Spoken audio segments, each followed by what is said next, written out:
Madam, ఈ రోజు నా రాశి ఫలం ఎట్లా ఉందో కాస్త చదివి చెప్తారా? ఎందుకో పొద్దున్నుంచి నా కుడిక నొకటే అదురుతుంది. Please madam. ఏ రాశి?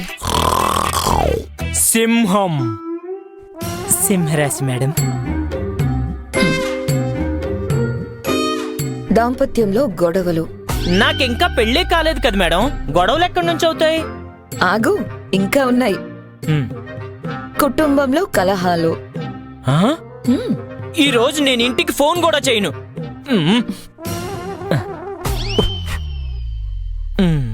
ఇంకా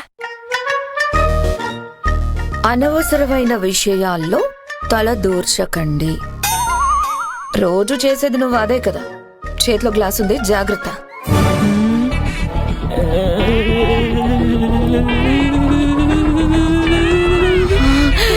నాకు లేదు, నేను జాగ్రత్త ఏం చెప్పలేదు.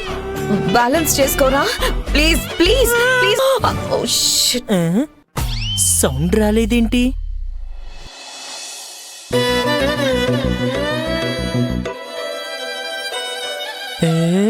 మీనాక్షి,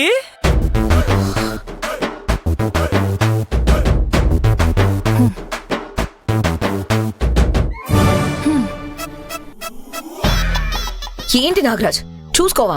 నేనేం చేయను మేడం, నా జాతకమే సరిగ్గా లేదు. అదేదో గ్లాస్ విషయంలో అది చెప్పారు కదా, అందుకే. సరిపోయింది. మిథిలా, మిథిలా నన్ను వదిలేయ్.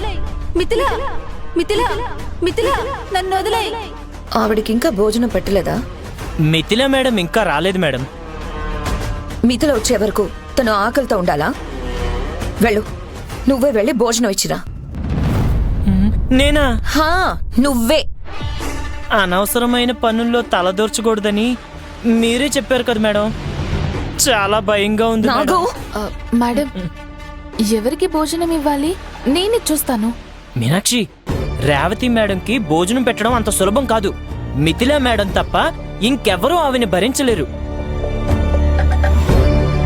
ఆవిడ కొట్టినా ఆశ్చర్యపోనక్కర్లేదు, అందుకే ఆవిడ్ని గదిలో పెట్టి బంధించారు. నాగు. మీనాక్షి, నువ్వు ఇంకా ఇంటికి కొత్తదానివి. వేరే పనుల్లో తలదూర్చడం మంచిది కాదు. మేం పెడితేనే ఆవిడ తినదు. మిథిలే రావాలి, తనే భోజనం పెట్టాలి. మేడం, మిథిలా మేడం రావడానికి ఎంతసేపు పడుతుందో ఏమో. పాపం ఆకలితో ఉంటారు కదా. నేను ఒక్కసారి ప్రయత్నిస్తాను. నీకంతా ఆశగా ఉంటే వెళ్ళి ప్రయత్నించు, కానీ నీకేమైనా అయితే మాత్రం నేను బాధ్యురాల్ని కాదు. నేను కూడా బాధ్యుని కాదు.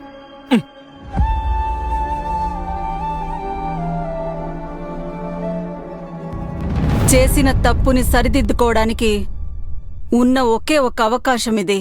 రమ్యను పెళ్లి చేసుకుంటానని అందరి ముందు చెప్పు.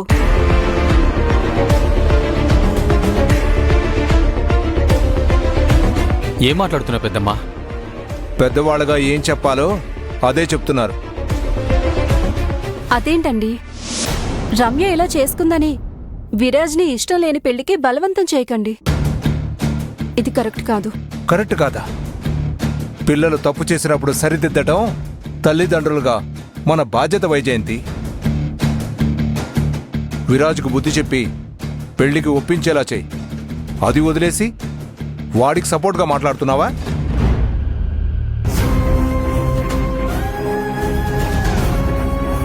వైజయంతి, నీకు ఒక కూతురుంది కదా, తనకు ఇలాగే జరిగితే నువ్వు చూస్తూ ఊరుకునేదానివా?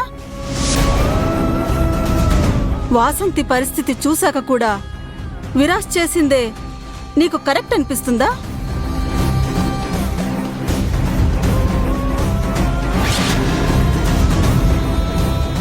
ఇప్పుడేదో సరైన సమయానికి నా కూతుర్ని హాస్పిటల్కి తీసుకొచ్చాను.